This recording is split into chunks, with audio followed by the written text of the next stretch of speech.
Good evening, everybody. It's my honor to be hosting this panel on the film Dirty Wars, which first came out in 2013. And I just recently, today, actually had a chance to watch it again. And it was just so mind-boggling to me how much hasn't changed, but also how much has changed in the conversation. Before we get started with the panel, I just wanted to thank the Coalition for Civil Freedoms for organizing this War on Terror Film Festival. When my sister first told me that her organization, Laila Al-Arian, who organizes, had this idea for this film festival, I have to admit I was a bit of a naysayer.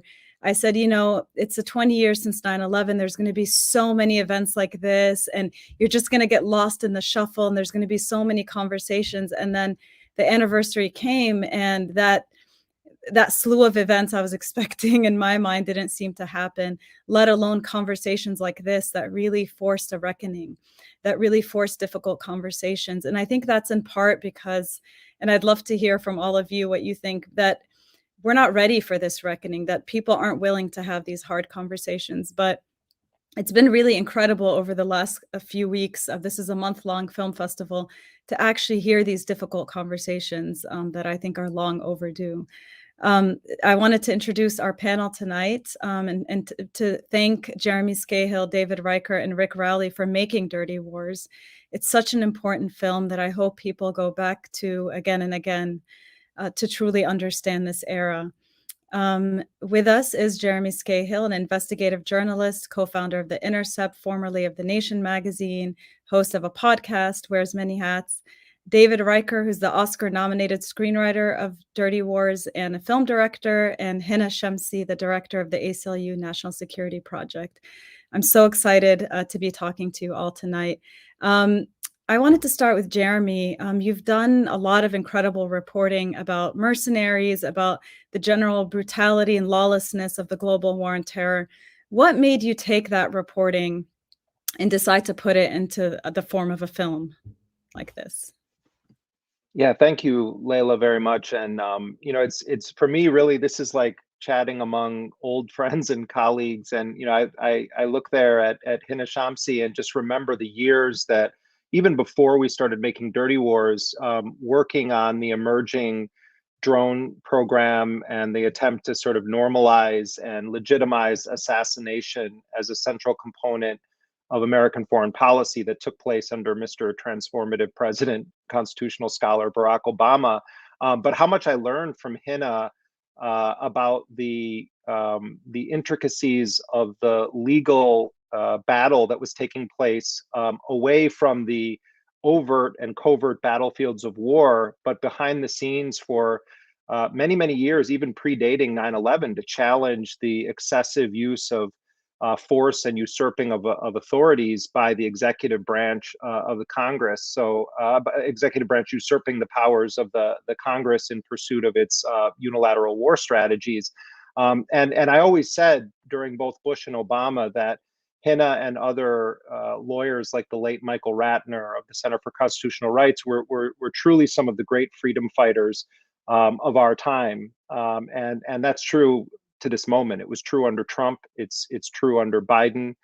We very recently saw the Biden administration authorize a lethal drone strike in Afghanistan that has happened many times under Barack Obama and Biden's administration before, killed innocent people in the name of keeping the American people safe. And in reality, those policies undermine our national security. And I think there's this tendency right now to sort of feel like, well, we had this fascist in the White House for 4 years in Donald Trump, and he was the worst president in American history. And I think a lot of people have this tendency to sort of go to sleep and check their conscience at the door and think, well, the adults are back in the room. And it's a repeat of history of what happened when Obama and Biden took the White House in 2009. And often when Democrats come into power, they play cleanup for the empire, but it's not real cleanup. It's just a cleanup among their liberal base, and I think that we're at a very perilous time. And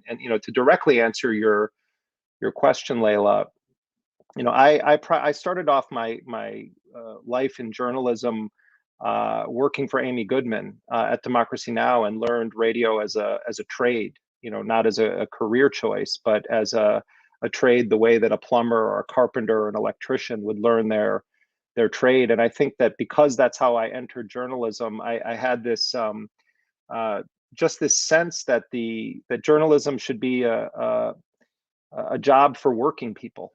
That you need to have dirt under your fingernails. You have to go out into the world. And the way that translated for me when it came to reporting on U.S. wars, because I'm not an officially educated man. I don't have a college degree. I'm largely self-educated, and I learned a trade from Amy Goodman. And when you realize, well, my strong suit is not that I've read all of the classics and that I have a PhD in history, but that I can listen, and that I can empathize with people. I did the thing that came most naturally to me, was to go to the other side of the barrel of the gun, that is American policy, and talk to the people that we were told were the enemy. And I did that throughout the 90s and the 2000s, and it's how I ended up reporting on Blackwater, was through the lens of not people in Iraq initially, but people in New Orleans, who were facing the deployment of mercenaries and other war profiteers the same way they were operating in Iraq and Afghanistan on the streets of an American city. And that then segued into reporting more about Blackwater as a hit squad mercenary force, Praetorian Guard for the US government. And when you start reporting on those kind of shady, murky zones of war and characters, you end up meeting people. And I actually started meeting people in the special operations community because they hated Blackwater, and they would come sometimes to events and come up to me afterwards and say, I read your book, and like you don't even scratch the surface of how bad these guys are. It's pretty creepy when trained killers come up to you and you've written an expose about trained killers, and the trained killers say, you don't even know like a fraction of what these horrible people have been doing. But I realized in talking with them that there was an opportunity to dig deeper into that world, and that by cultivating relationships and getting to know people that were sort of on the so-called tip of the spear, I started to learn more and more about the world of the CIA and the Joint Special Operations Command. And when Rick and I set out to do this documentary, I think originally it would have ended up being, like, as David Riker said to us when he first watched a rough cut of it, just a catalog of horrors. It was just like, horror after horror after horror. And there was no like narrative to it. There was no story to it. I didn't want to be a character in the narrative at all. And really was just trying to put a focus on the people who were victims of these operations on the one hand, or were being victimized by these operations. And then on the other hand, try to expose or engage in journalism that would inform people about the forces that are deployed to do this, and the mechanisms at the highest levels of power that are used to deploy those forces. So, in conclusion, when we went down that road, we realized that if we actually wanted to try to speak to a broader audience, and we wanted to try to make these stories more real, that we were going to have to tell this story in a way that was human and that brought people along on a journey into this very dark world. And so working with David, who's has a background in documentary, but is much more well known for his work in the world of fiction, and very political, militant fiction, but fiction storytelling. Combining those two worlds, I think was the reason that we were able to get this into theaters across the country and across the world, and really shape part of the debate.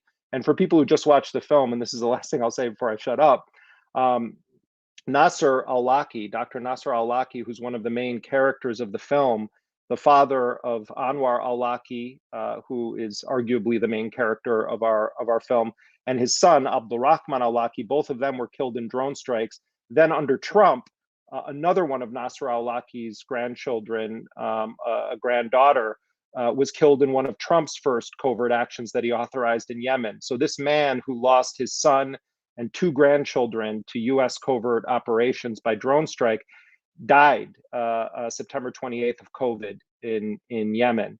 And I spoke to his family recently, and they're just devastated. And I couldn't help but feel this sort of fury and blood boiling inside of me. Nasser al-Awlaki was a dignified man who was never accused by anyone of terrorism. He came to the United States as a young student and, loved the idea of JFK's vision of America as a force for freedom and peace and prosperity in the world, and felt so utterly betrayed by the fact that the US courts wouldn't listen to his pleas to not have his American citizen son killed, to get justice for his American grandson being murdered in a US drone strike, and then to have another one of his grandchildren killed, and then to die of COVID in a country that the US and Saudi Arabia have utterly destroyed, have blockaded, have bombed, have cluster bombed, have drone struck, have committed all sorts of atrocities,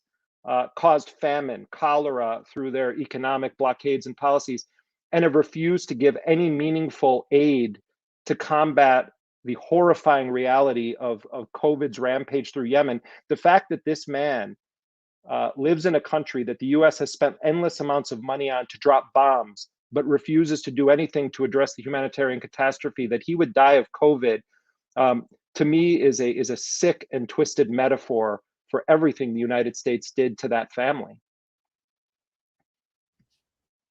Thank you, Jeremy, and thank you for making this film, because I think it probably, and I want to ask you all more about this, but exposed audiences to this story, to your work, to your investigation, who may have never heard about it and may have never found it, accessible. You know what I'm talking about. The people who don't necessarily read The Nation or The Intercept, or don't care about Joint Special Operations Command, who actually watched the film and learned about it.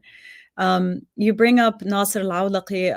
Hina, I wanted to ask you, so much of the film does cover the decision to kill Anwar al-Awlaki, and then the drone strike attack against his son and his son's friends who were eating dinner outdoors. And I know that you, with the ACLU, sued the Obama administration at the time.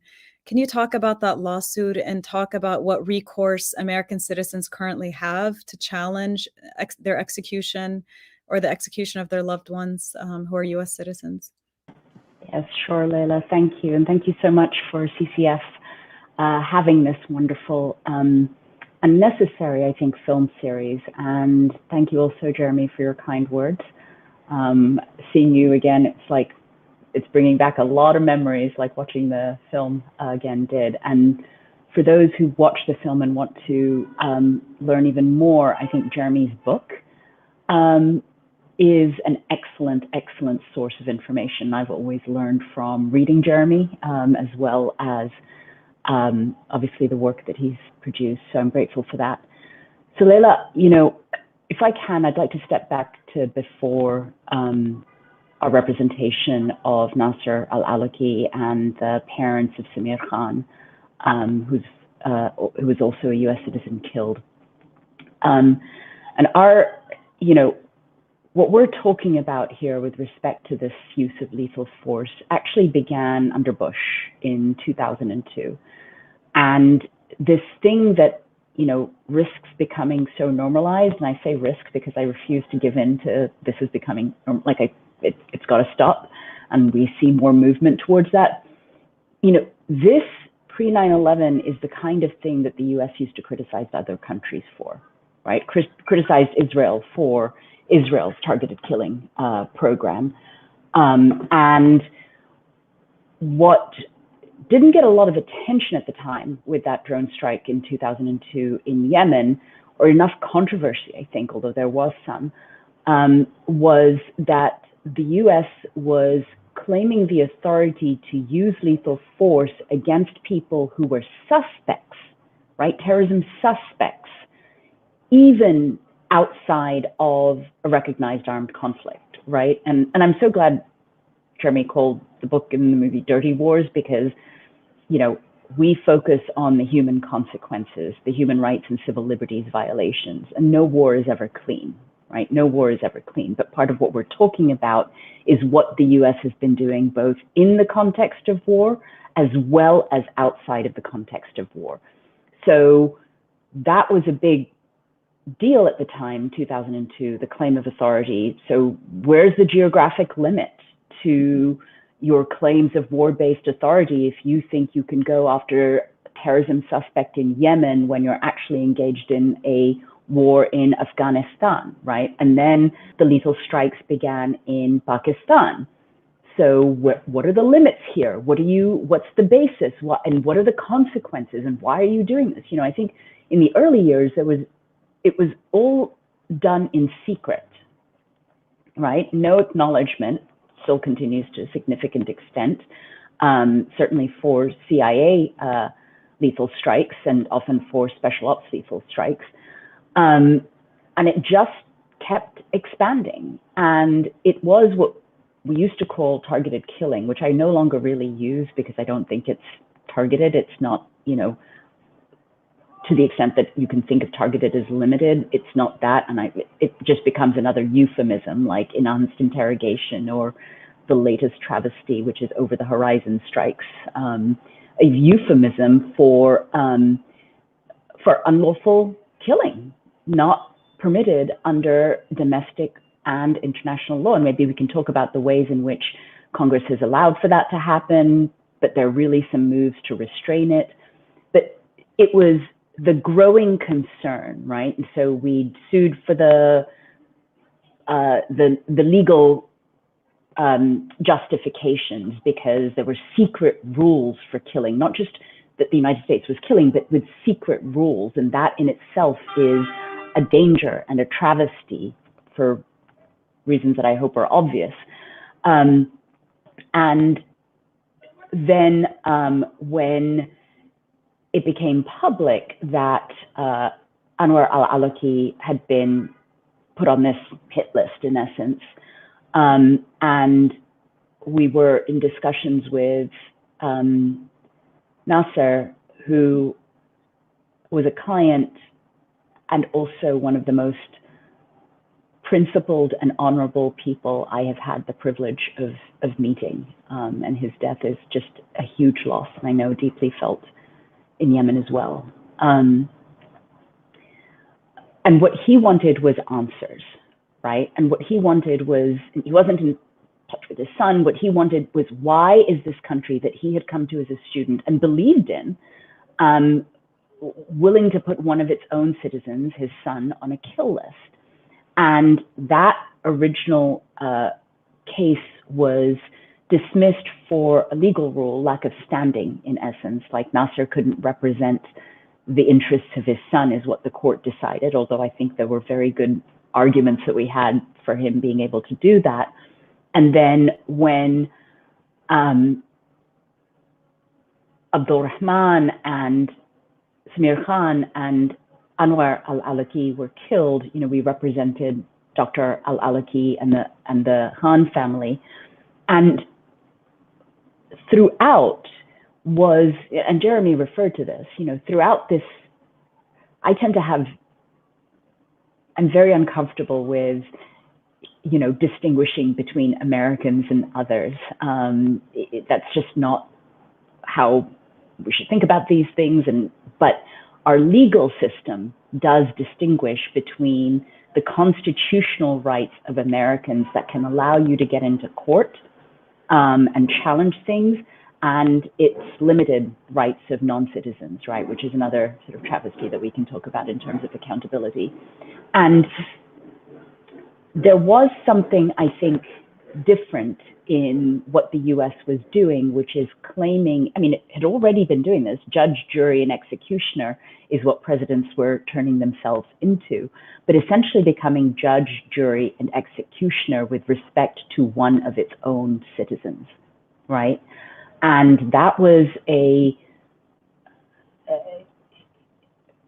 what claim could be more powerful and yet more disturbing than that the leader of a country can claim the right to kill citizens against whom no legal charges were even filed, right? No court of law, no indictment. And whatever you may think about Anwar al-Awlaki, that is a chilling claim. And that is a claim that, and the court didn't throw out the lawsuit on grounds that other lawsuits had been thrown out on. For example, that it was a political question, right? That's often a claim that the government makes, which is it's a political question, so it's for the executive branch and Congress to decide, and you courts, you should just stay out of it, right? But it found that it couldn't provide accountability because foreign affairs and national security factors counseled hesitation for the court to rule. But what was probably, that's where courts had been going. But I think what really disturbed Nasser al-Awlaki was that the court went out of its way to do something that was actually quite improper, which is that it took judicial notice of allegations against Anwar al-Awlaki, took them as true without providing a basis to respond, and then very summarily dismissed Abdul Rahman's death. And I think reading that, like, it's my job to read legal opinions all the time, but when you're a grandparent and reading how summarily an official court deals with your beloved grandchild, that I think is really what caused Nasser al-Awlaki to lose faith in the judicial system to provide redress. Thank you for that, and thank you for your work, Hina. David, I wanted to ask you what drew you to this story. You're a filmmaker, you've worked on a lot of different topics and issues, you've done narrative film, but what drew you to be involved in Dirty Wars, to structure the film the way you did? I'm kind of curious in your storytelling process, the stylistic choice of having, everything Hina talked about is part of the story of Dirty Wars. The Obama administration's decision to carry out this extrajudicial assassination, the voice of Nasser al-Awlaki, but also Jeremy is as much a character, and he's kind of, the audience is sort of seeing the story through his eyes and his journey. And if you could just talk about your process and why you decided to work on this. Yeah, sure. Well, it's great to be with you all. And, the fact that we have a War on Terror Film Festival is already upsetting to me. And that there are enough films about this endless war to have a film festival. So I would begin with that. Where are we at in 2021 when we can be gathering and have 20 nights of films about this war? To answer the question, I've known Jeremy as a friend and as a reporter for many years, and Rick Rowley, and they had done something over the several years of reporting that I had never seen before. And when they shared the work with me that they'd done, I realized two things. One, the fact that I'd never seen it was that I'd never heard, that I didn't know, I hadn't heard the voices of families who have watched their children be killed by drones, that I hadn't heard them speak in their own voices, I hadn't seen their faces, was very significant. It was part of the story. And I put it this way, and I think this has been true throughout history, that the center of empire is the center of ignorance. It's where ignorance is greatest. That's part of the job of empire, is to ensure that news doesn't travel back to the center. And it only does travel back if people are doing that work consciously and at great risk. So for me, that was part of the story. Just my own experience of hearing these voices and wanting to know why, or wanting to get a sense of why we're not hearing them, why this silence is so strong. And, this is a digression, but there was a French writer, a famous short story writer, who used to always have lunch in the Eiffel Tower.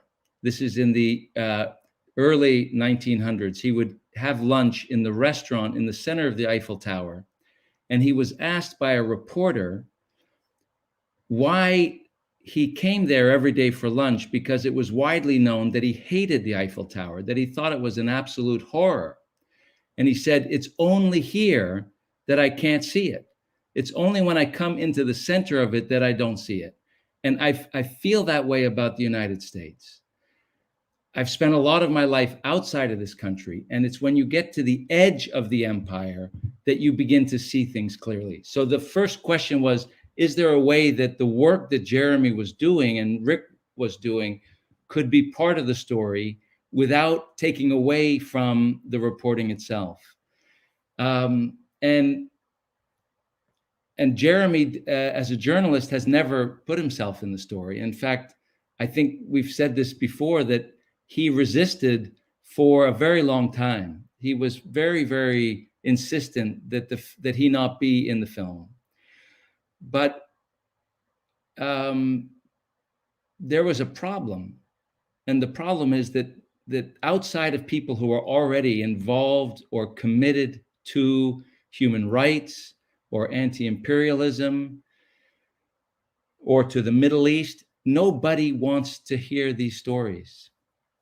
Nobody, when I say that, I just mean that people, there's a tremendous reluctance to lean forward and really listen. And that's a challenge that I think we also have to deal with. We can't simply wish it away. How do we find a language that will reach people in places they didn't expect it, or connect with them in ways that they didn't want? And so these two problems were linked. The one problem being that nobody knows what's going on, and the other one is that they don't want to know. And so with Rick and Jeremy, we began to explore the idea of using kind of conventions from Hollywood filmmaking. And the first one is the detective story. Would they be okay with making that a part of the film? And what would the implications of that be? And we started to explore it, what that would be like. I can say that when Jeremy and Rick showed me the footage for the first time, I had been out of the country for quite a few years, and I'd known them for a long time, but they both looked to me as human beings utterly devastated by the work that they'd been doing. They really were traumatized, at least from my perspective. And so it seemed organic to ask the question, not only what does it take to get through that curtain and be able to see the things we're not shown and hear the voices we're not allowed to hear, what does it actually require to do that? And then what is the toll on the person who does it? In other words, it wasn't just a Hollywood convention. There was something that I thought was very truthful. And I think that's the reason that Jeremy agreed to do it reluctantly, but was to recognize that it took an immense toll. And journalists are not supposed to reveal that. And somehow, to me, it's an artifice that journalists are supposed to somehow bring us these stories without acknowledging what they have to go through logistically, culturally, emotionally, psychologically, it's not relevant. But here it was relevant, because the fact was we were not able to understand anything about this war on terror unless we could hear from people on the receiving end. And so these elements came together. The idea of using the genre of a detective story, the idea of asking Jeremy to come in a way into the foreground as a character. And but they, Jeremy and Rick did the work. The work that I did was really to look for a language to reshape in a way what they had already done. Well, we all see the final product, and it's very compelling, and it was nominated for an Oscar, and I think it's easy to see why. I think Jeremy, one of the strands that you explore in the film is the lack of accountability. We see that scene where you show up to testify in Congress, and there's no members of Congress there besides John Conyers. You're stonewalled by the military, and the former chairman of the Joint Chiefs of Staff is extremely dismissive and callous about the killing of innocent civilians, including 2 pregnant women. Throughout not just the making of the film, but throughout your career, a question that you've pursued is where is the accountability? And in terms of JSOC, in terms of these extrajudicial assassinations and all of the crimes that you've uncovered in your work, what is the answer to that question? Where is the accountability? Will there ever be accountability for these crimes, or is the accountability only when it comes to whistleblowers who actually tell us about these crimes? Yeah, I mean, it's a really important question, Laila, and not just for me to sort of opine on, but I think it's a good question for everyone in this country to ask themselves. Where is the accountability when the government funded by our tax dollars, supported by people elected in democratic processes in this country?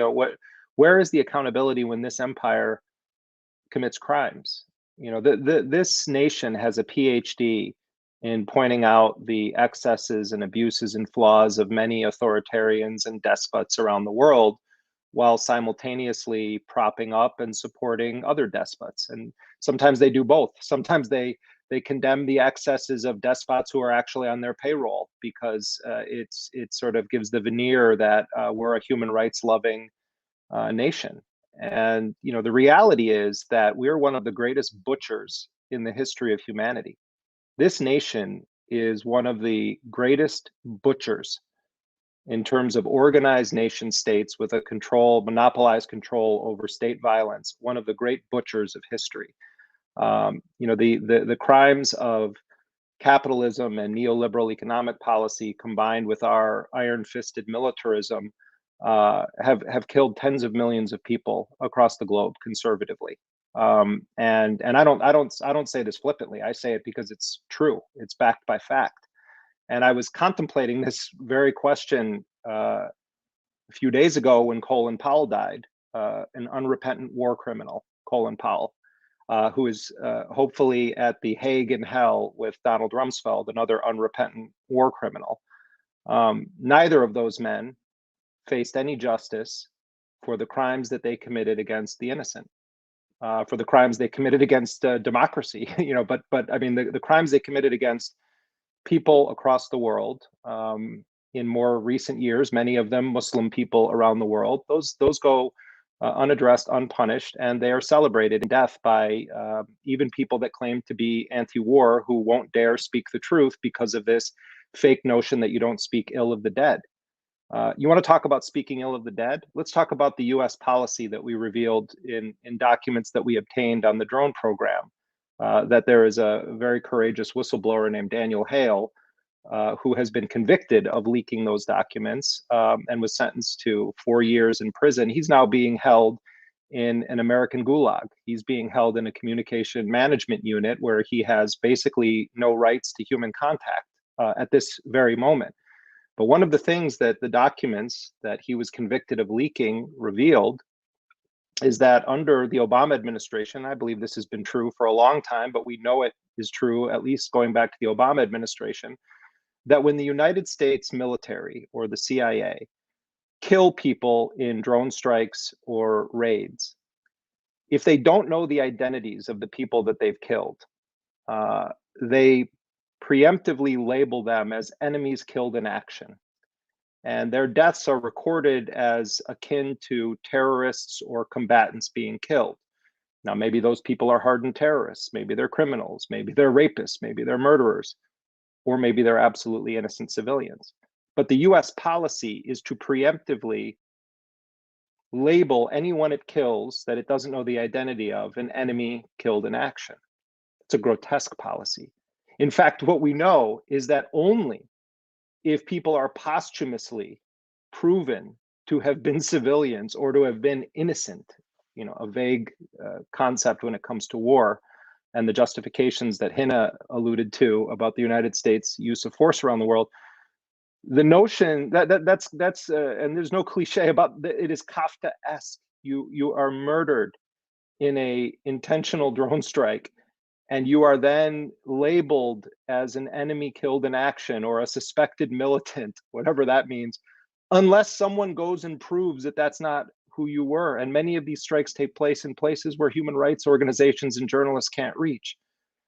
So, you know, we have this system, this American exceptionalism religion in this country that states that you never can actually plainly spit it out who these people are: mass murderers, war criminals. You have to always use the polite and diplomatic language. And when they die, oh, I mean, wait till Dick Cheney dies. I really want to see if anyone will actually speak the truth about that evil to the core man.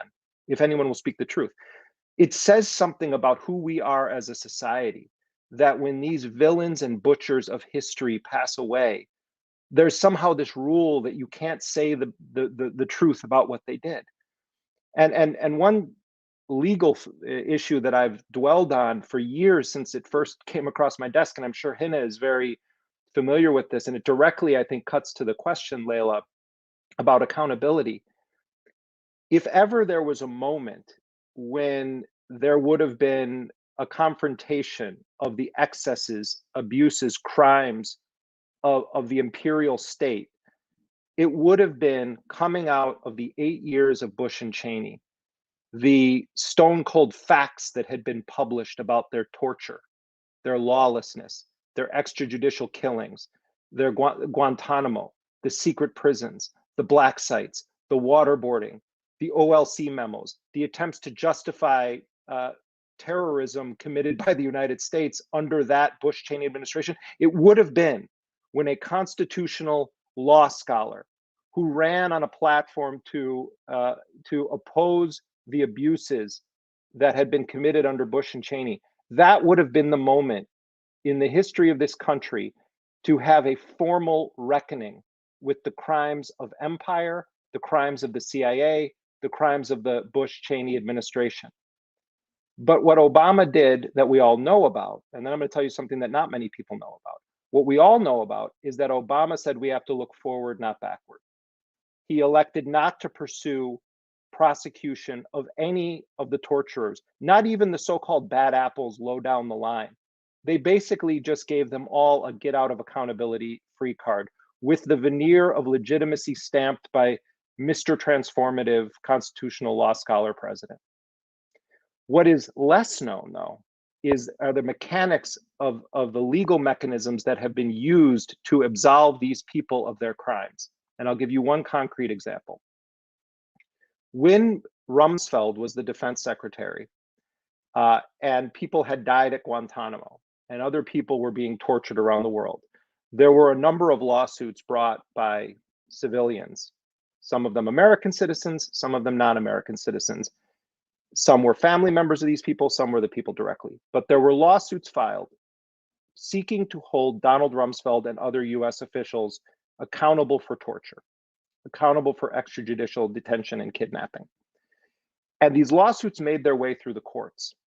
And when Obama took over as president and Eric Holder became the attorney general, the lawyer at the Justice Department, Tony West, who was in charge of the civil division, was responsible for responding to these lawsuits on behalf of the Obama Justice Department. These were lawsuits brought against Donald Rumsfeld and 20-something other officials in some cases. And what the Obama Justice Department did in intervening in these cases was to come in, and they made a number of arguments, and Hina can explain some of the other ones, but the one that I want to mention is this. They came in and certified Rumsfeld and others as so-called Westfall defendants. The Westfall Act, which was passed in the 1990s, was a US law intended to shield federal workers against torts, against legal claims that could be brought for wrongs that they did during the official course of their duties. So like a government truck driver is driving his truck and he veers onto the road and he kills someone. The government can come in and say, this individual can't be held responsible for this because they were doing their official duty. You can't go after them. You have to go after the government. The Obama Justice Department used that law that Barney Frank was one of the original co-sponsors of, the total liberal in the Congress, to apply it to allegations of torture, murder, extrajudicial killings. And they said, even if Rumsfeld, and this is Obama's Justice Department intervenes in a lawsuit against Rumsfeld, even if Rumsfeld had engaged in genocide, forced relocation, and forced deportation, it would have been within the official scope of his duties as the defense secretary to do so. They made that argument. It was signed by Eric Holder and Tony West, the top lawyers for the Obama Justice Department, stating that even if Rumsfeld had committed genocide and forced relocation and deportation against innocent people, that he cannot be held accountable because it would have been within the official scope of his duties. That's just one tiny footnote in the legal history of why this country doesn't hold its criminals accountable. Because there's always a justification. And if all else fails, as Hina knows better than any of us on this discussion right now, the government can step in and say, we take responsibility for it. And by the way, we're the government and you can't do anything to us. So it's all gets thrown out. So, we can spend endless time talking about the mechanics of getting all these get out of jail free cards and get out of accountability free cards, but it's a 1-2 punch. It's the legal system is rigged in favor of the powerful. And this is true from low level, crimes in our society all the way up to the top. And then the second aspect of it is the religion of American exceptionalism that says that when we kill innocent people, it was a mistake. Yes, we sometimes have to, break a few eggs, but we're the best the world has to offer. Until we as a society confront those two things, the part of American exceptionalism as a religion, that's all of our responsibility. The part about the legal mechanisms they use to get these people off the hook, that's why you support the work of Hina and ACLU and CCR and all of these lawyers who are fighting against this. But they're the same battle, but two fists that are needed to punch at it.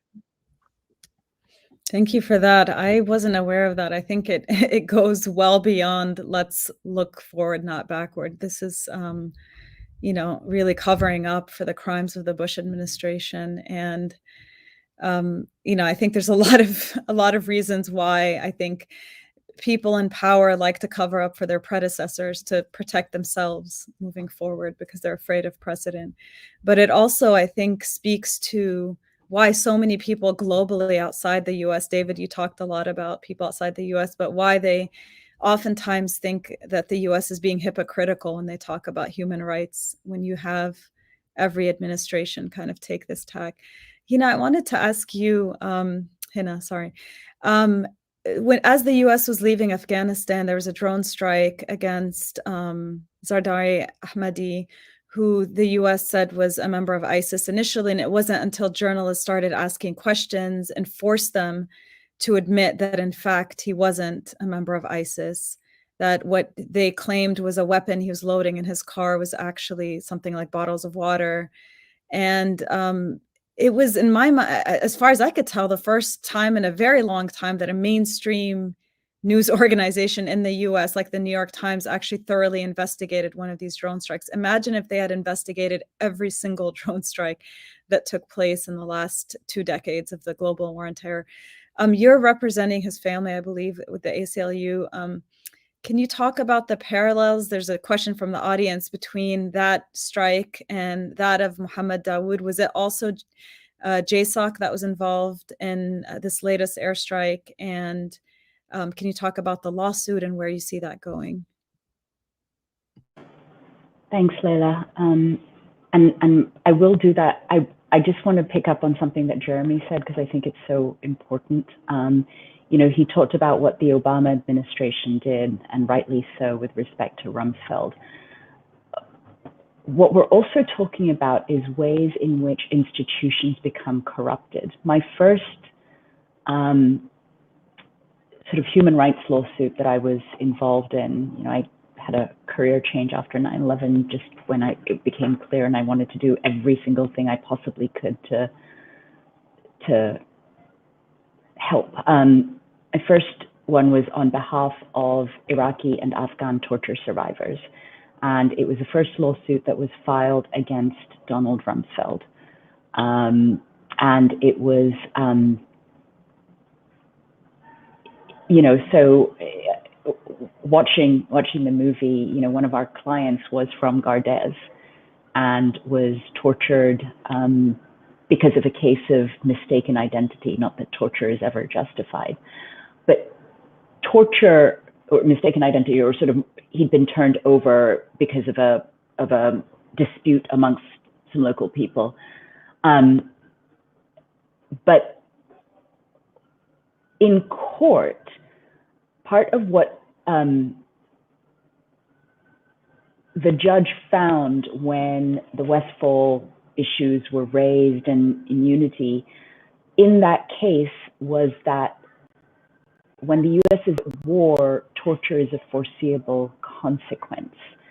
And that, to me, was part of how early the corruption and rot in this started, because torture is never permissible. That's one of the most fundamental human rights rules that there is. There's no exception. And yet a court was giving in to these arguments, and that, at various different stages, it hit me how long of a struggle this was going to be, and that was one of them. I had no illusions about the United States and its actions. I was still shocked that an American court would say that torture was foreseeable given how bad it is. Yes, we represent Nutrition and Education International, and that is a humanitarian aid NGO, small group that was mighty, punched way above its weight in terms of nutrition aid that it provided in Afghanistan. The founder, Dr. Kwan, is another one of those deeply principled and honorable people who was an immigrant himself, and saw what was happening in Afghanistan after the US had gone in and the Taliban had been toppled, and he wanted to do something about malnutrition because malnutrition rates in Afghanistan were the highest in the world. And we represent NEI and have been sort of going around the clock trying to provide support to the families of the Ahmadi family survivors, as well as NEI employees. And what happened there is different in this way. The strike was carried out by CENTCOM, and it was, the last drone strike of the official war. Let's see what happens as the Biden administration figures out what it's going to do. And you rightly pointed out the really important investigation by the New York Times. I mean, that is the power of good reporting, good visuals. And then, the Washington Post also did an investigation, and CNN also did an investigation. But I want to talk about what that took, because Zamarai Ahmadi, who was killed along with his 3 sons and 4 nieces and nephews and a cousin, was an employee of NEI, and they knew that what the US was doing, and I mean, in the midst of their horror that they had lost someone who was very beloved to them. Zamarai started there, I believe in 2006, 2009. And so part of what they were doing was trying to prove the innocence of a beloved colleague whose guilt had been declared by being on the receiving end of a US drone. And and they were, they provided the information to the journalists. And imagine what it took to try in the midst of your grief to clear that person's name and meet the needs of all of the family members. So I really want to just acknowledge that and call that out, because that is what it takes when you're impacted by wrongful killing, which is that there's the pain, and then there's also the pain of proving innocence, which is a complicated word, given how it's deployed often in the United States. And so what was also different is that, well, I guess similar in part because of what Jeremy was doing with Mohammed Dawood, and then what Jeremy also helped illuminate about the Al-Majala strike in the movie. But here, the August 29th strike got so much attention, and all of a sudden, this thing that impacted communities in Muslim, brown, Black, majority countries have been saying for so long was getting this attention, right? And so now the US has said that it will help evacuate people. It's promised to make a limited form of payment, which is complicated because people are at risk. So now rumors are spreading that payment is about to be made or has been made, and nothing has been paid. And I just really want to make that clear, because people's lives are at risk here. And let's see what the US is willing to do, because but that is part of what is different, right? And when that happened, I'm thinking, the people that Jeremy has covered, his colleagues have covered, because there has been coverage. Journalists do write about it. And I want to acknowledge that, because there's a lot that people haven't been paying enough attention, right? And so that, let's see where this goes. Let's see what happens, because there's a whole hell of a lot that the United States should be doing with respect to the Ahmadi family survivors, NEI employees, but so many, many, many others. One thing I want to mention, Hina, and I know you're super familiar with this, but on the one hand, I think that a lot of people are just so overwhelmed by the horrors of this era of going through this. It's like you're stuck in a washing machine and keep getting spun around, where you go from Bush, Cheney to then Obama, and then the horrors of Obama, and the uphill battle, not just that people were fighting legally, but then politically, where Obama somehow gets 70+% of self-identified liberals to start supporting drone strikes. And it's like, it's like Alice in Wonderland. It's like up is down and down is up, and then the whiplash of, then you have Donald Trump all of a sudden in office, and then people pretend like all of the bad things happen with Donald Trump. Like Trump authorizes the assassination of Qasem Soleimani in Baghdad. And it's like, I've never heard more discussion about assassination on American television. And it's like Obama was whacking people every other week. Given he wasn't assassinating a senior, Iranian official on the territory of a third country. I mean, let's be clear, this was an outrageously, horrifyingly dangerous act by Trump. But there's this historical revisionism that seems to be a recurring virus in our society. Like every time the Democrats come back into office, like all the evils began with Bush and Cheney. Oh, now we have Obama. All the evils begin with Trump. Oh, now we have, Joe Biden. One of the things relevant to this question about Mohammed Dawood and Afghanistan, and then the drone strike in Afghanistan that Hina is now talking about, is that we don't know yet what Biden's rules are going to be on these core issues of assassination. There's been a review supposedly going on since Biden, once Biden was elected and before he came into office. They initiated informally, starting to look at the policy, because what Trump did was he took the already terrible rules from the Obama era, although Obama at the very end of his administration tried to put some rules in place.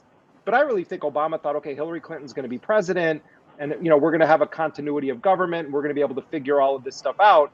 And so then they just kind of cobble together what they hope are some checks in case that loony Trump wins. Well, then Trump does win, and he makes it much easier to kill civilians. It was already easy under Obama, but there were smart lawyers in the Obama administration who actually, I think, did care about these issues and were trying to put some rules in place, however gravely inadequate they were. Then you have Trump, who says, let's get rid of even those rules. Let's drill down authority to use lethal force and drone strikes and others way down the command chain. So, Obama at one point wanted to be called, no matter what time it was, to be informed of a strike before it would be taken. He wanted to micromanage it. Trump was basically like, let's track them and whack them. You do what you want. Kill their families if you have to. We don't know yet what Biden is going to do completely. We've gotten some indications that he has put some minor restraints in place, that they have a pause on some parts of this. Biden himself is a very hawkish figure with a very long track record in support of U.S. militarism. He is not the mentally sharp guy he was at other parts of his career, so it's hard to just rely entirely on Biden's biography. But these are belligerent people. Joe Biden is no dove and no peacenik, and I think it's so important for all of us to wake ourselves back up and really pay attention to this issue of assassination policy and where Biden's going to take it. Thank you, Jeremy. It does feel like every time there's a Democratic administration, all of a sudden these questions of human rights, of the way that the war is conducted, kind of go out the window. I actually had a question for all of you, and I wanted to start with you, David. The final line of the film is what happens to us when we finally see what's hidden in plain sight, and how does a war like this ever end? If you were speaking to a group of students who may not know anything about this time period and the global war on terror, what are the main things you would want them to know, especially as we've talked about the way that the history is being written, the lack of outrage, the lack of accountability, and as our memory from this period recedes? What would you want the main takeaways? Wow, that's a very good question. I think the first thing is that we live in I say in this country, we live in a bubble. And the problem is that the militarism and the wars that this country has in its very DNA shape our lives here at home as well. And I say that regardless of where you are born and raised and what you look like. This country is in so many ways organized around its military vertebra. And to put it in a very concrete term, if you're a student right now in the US, you are having to, and you're in college, you're most likely having to borrow money to go to college. But you're going through that experience because this country has taken the money that should support your education and put it into drones and put it into 850, and I don't know the number, 1,000 military bases around the world. Your idea of what your own personal freedom means is completely compromised by the ways in which the state is now, as a routine matter, recording your life. And so the war on terror, this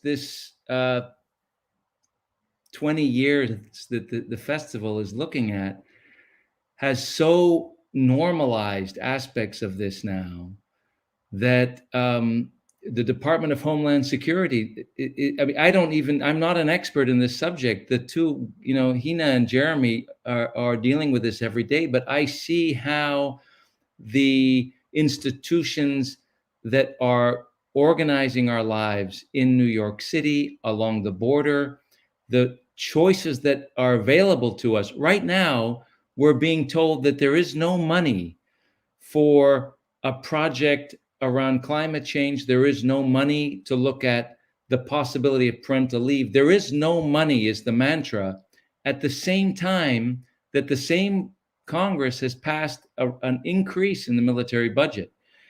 So And you know, Laila, I don't even remember if the question was what the last line in the film meant, but that we are led to believe that these wars are directed at people far away from us.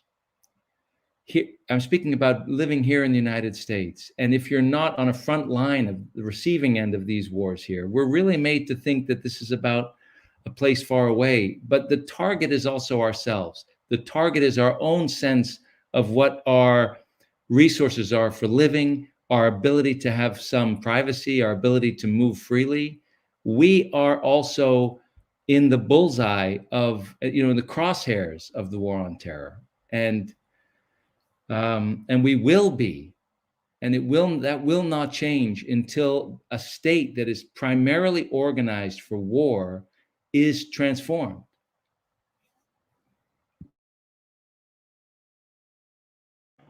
Can I just add one thing, just in response to your question? Because I would want to tell students that activism makes a difference. I do not want to leave people without a hope, because it really does make a difference. When I'm thinking about the racial justice protests last summer, right? Which were the result of organizing by Black organizers. So work that had been happening for years, and then they galvanized a country. And protesters, young people, were drawing connections between militarism at home and militarization abroad, right? And I don't put my faith in politicians, but I do put my faith in the politics of organizing, the politics of involvement, the politics of trying to make that difference, because there have been some changes, right? The conversation is different now. The policy conversation that I'm having in many parts of DC and other spaces, when I say that what we're talking about is a racial justice issue, people don't bat an eye the way that they used to, right? And when I say we're having conversations about structural racism in policing, and we need to have those conversations in national security policy, I don't get shaken heads, and there has to be that possibility for change, because otherwise, why are we here? And I think we can make that happen. 113 groups earlier this year came together to demand, from around the world and the United States, came together to demand that Biden end the lethal strikes program. That's a difference. And they centered racial justice, and that's a difference, right? It may not be immediate.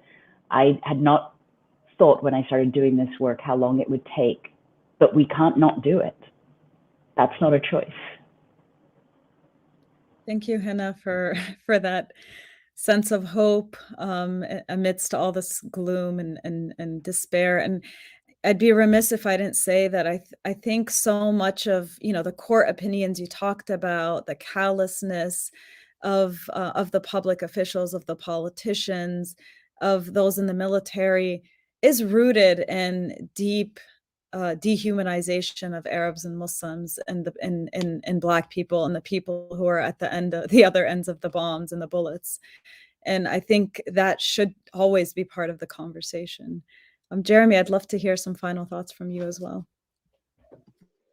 Well, I mean, it's tough. I mean, my heart entirely agrees with Hina, and I generally agree that we have to find. I mean, I don't generally agree. I passionately agree that we have to find hope, or there's no point.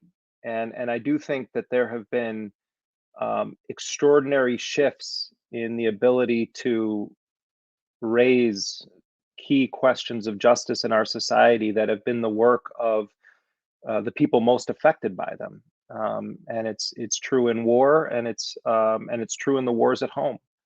And it's been true in the face of police terror in this country, and it's also been true in the face of U.S. militarized terror around the world, that the most powerful voices are those who are most affected by it. And I think that all of our jobs as journalists or filmmakers or human rights and civil liberties lawyers, our ultimate job is to try to use our time as workers on this planet to be vessels who carry the struggle of those most affected by it. And sometimes we're people in that class, but often we aren't in this country, especially if you're people that look like me or look like David. And I think that it is so vital that we recognize that part of what it means to be human in our society, to live in the heart of this empire at this time in history, means that we have to sacrifice part of our time here in service of others, in service of greater good. And I think that keeping that spirit alive, particularly among young people, is so vital to all of our survival. I actually find great inspiration from the energy of young people, not just in this country, but around the world. And watching very closely the news out of Afghanistan and seeing the extraordinary bravery of people who dare to protest in the streets right now. I think there's this pervasive mythology that the Taliban are the only force that has implemented terror in Afghanistan. I mean, the US military begs to differ with every fiber of its actions throughout the last 20 years in Afghanistan, and you can go back further than that. But people in Afghanistan have dared to stand up against the United States and its crimes, are standing up against the Taliban and its crimes. And I think it should be humbling to all of us to see that level of bravery. But it's an incredibly dark time that we live in, and it is. I didn't write anything on the 20th anniversary of 9/11. I didn't produce a radio thing. I didn't produce a video thing. I didn't say anything about it. I felt like I was mourning the death of a loved one, of many loved ones. And I didn't have it in me to say a word, and I'm never at a loss for words. I'm a blah blah blah big talk. I didn't have any words because it's 20 years of utter horror that we failed to prevent, that was done in our names. And that is going to continue on whether you have a Trump or a Biden in the White House. It's depressing when you recognize that reality. But what Hina says has to be the answer that trumps it, the answer that prevails. And that is that if we allow them to take away our hope and our ability to be inspired by others, they win, and that is, I think, the most important battle that we're all fighting on an individual level, is to preserve the audacity to say no in times of universal yes, or to embrace lost causes because it's the right thing to do, and to reject the idea that they're actually lost. That takes great faith, and all of us get shaken by it. And I think the 20th anniversary of this endless war shook a lot of us to the core, especially, I would imagine those people most affected, Muslims in this country, people who have family around the world, that are living in these war zones that the US is waging. But it takes a human toll on us, and it takes the incredible strength to hope. And I think Hina's right at the end of the day. Thank you so much for that. Thank you for this incredible film. Thank you all for your courageous and crucial work.